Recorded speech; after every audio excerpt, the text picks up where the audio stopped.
ॲडिनोमायोसिसमुळे स्त्रियांच्या प्रजनन क्षमतेवर काय परिणाम होऊ शकतात?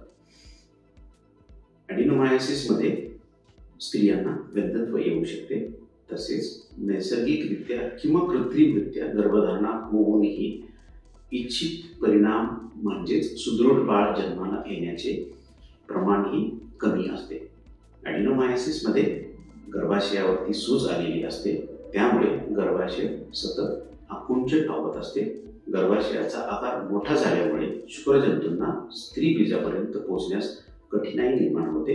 तसेच इम्प्लांटेशन म्हणजे रोपण होण्यास सुद्धा अडचणी निर्माण होतात.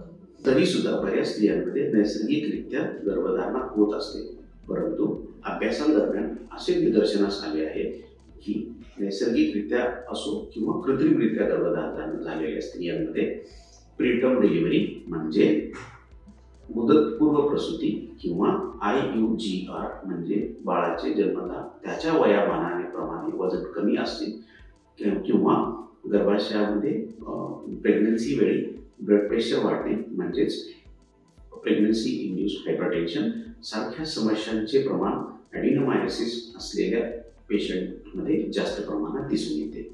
IVF किंवा टेस्ट ट्यूब बेबी प्रणालीने सुद्धा प्रेग्नन्सी राहण्यास अडचणी येतात, कारण गर्भामध्ये रोपण होण्यास कठीणाई येते. तसेच प्रेग्नन्सी पॉझिटिव्ह येऊन सुद्धा मिसकॅरेज म्हणजे गर्भपाताचे प्रमाण अधिक असते. याशिवाय IVF प्रणालीने बाळ जरी प्रेग्नन्सी पॉझिटिव्ह आली असली तरीही टेक होम बेबी म्हणजे तंदुरुस्त बाळ जन्माला येण्याचे प्रमाणही कमी प्रमाणात असते. धन्यवाद.